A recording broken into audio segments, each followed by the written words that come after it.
बिस्मिल्लाहिर्रहमानिर्रहीम। Dear student, spoken English course के सिलसिला में आज जो हमारा मौजू है वो है लॉजिंग। लॉजिंग यानी हम अगर किसी मकान में रहायश रखना चाहते हैं तो उसको लॉजिंग कहते हैं, या किसी जगह पर हम रहते हैं तो बोर्डिंग एंड लॉजिंग वो कहलाता है। तो इस सिलसिले में हम जो अंग्रेज़ी किस तरीके से बोलेंगे और पूछेंगे कैसे, ये हमने ज़रा आज देखना है। Where are you putting up nowadays? Where are you putting up nowadays? आजकल आप कहाँ रहते हैं? Where are you putting up nowadays? आजकल आप कहाँ रहते हैं?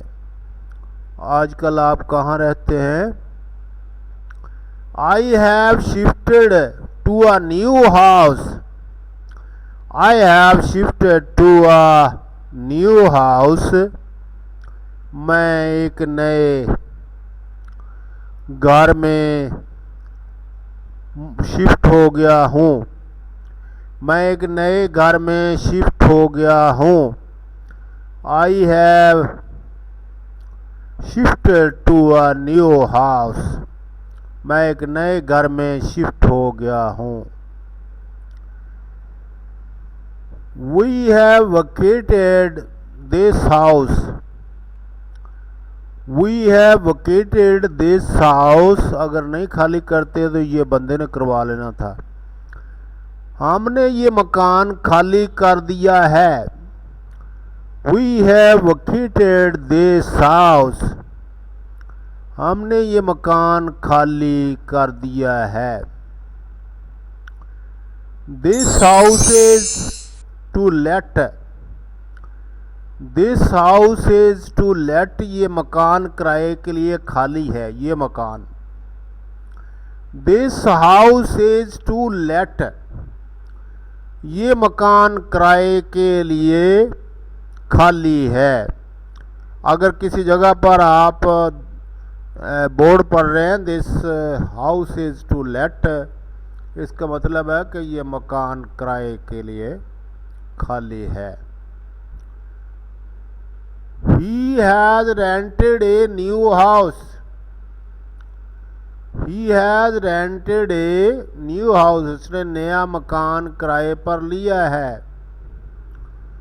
उसने नया मकान किराए पर लिया है। उसने नया मकान किराए पर He has rented a new house. I have paid the rent. I have paid the rent. मैंने किराया अदा किया है। I have paid the rent. Paid, पे की दूसरी फॉर्म है पेड। रेंट मीन किराया, तो मैंने किराया अदा किया। रेंट किराया।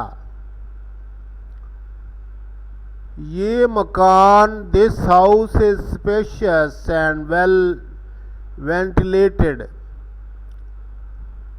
This house is spacious and well ventilated. ये मकान कुशादा और हवादार है। ये मकान कुशादा और हवादार है। This house is spacious and well ventilated. Where about of this house is not pleasant. Where about of this house is not pleasant.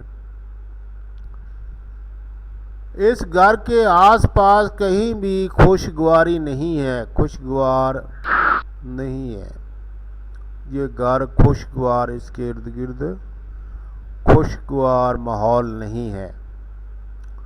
खुशगवार माहौल नहीं है इस घर के इर्द गिर्द। The house is laid out with water. इस मकान में नलका लगा हुआ है। नलका। इस मकान में नलका लगा हुआ है। The house is fitted with electricity. The house is fitted with electricity. घर में बिजली का सामान है, यानी फिट है सारी बिजली।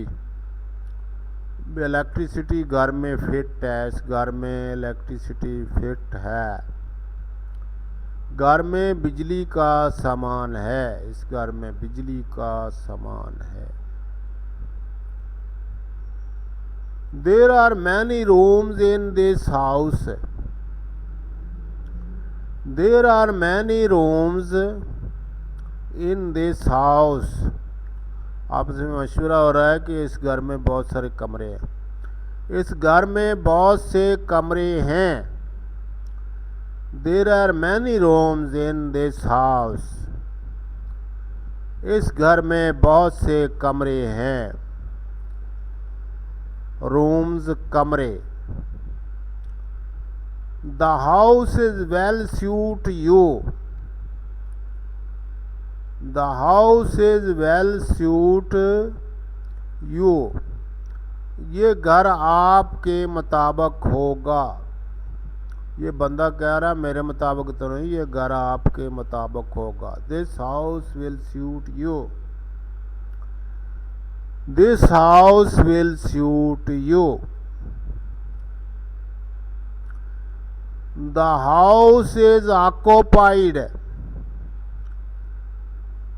ऑक्यूपाइड का मतलब है कि कोई किराएदार इसमें बैठा है। इसके दो मानी है। एक ये है कि कोई कब्जा कर ले, तो दोनों मानी में इस्तेमाल होता है occupied. The house is occupied, मकान पर कब्जा है या मकान किराए पे चढ़ा हुआ है। मकान पर कब्जा है या मकान किराए पे चढ़ा हुआ है, या मकान किराए पे चढ़ा हुआ है। डियर स्टूडेंट, ये देखें, आपने देखा होगा और ये कोशिश की जाती है कि आपको वीडियो जो है वो अच्छी दी जाए ताकि आपका दिल लगे इसको अंग्रेज़ी सीखने में। तो अंग्रेज़ी सीखना जो है पाकिस्तानी कौम के लिए इंतहाई ज़रूरी है, और अंग्रेज़ी के बगैर कोई तरक्की नहीं। दुनिया के जितने भी उलूम हैं उनकी नई नई इन्वेंशंस वो अंग्रेज़ी में हैं, और हम लोग उसको समझने में कासर हैं हमारे नौजवान, हालांकि बड़े टैलेंटेड हैं।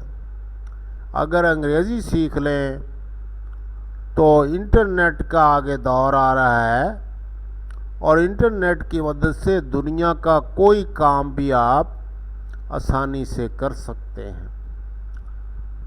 और ऐसी ऐसी चीज़ें पड़ी हैं कि आप अगर समझने की सलाहियत होगी, अंग्रेज़ी बोलने की सलाहियत होगी, तो कौम उससे बेनिफिट हासिल कर सकेगी।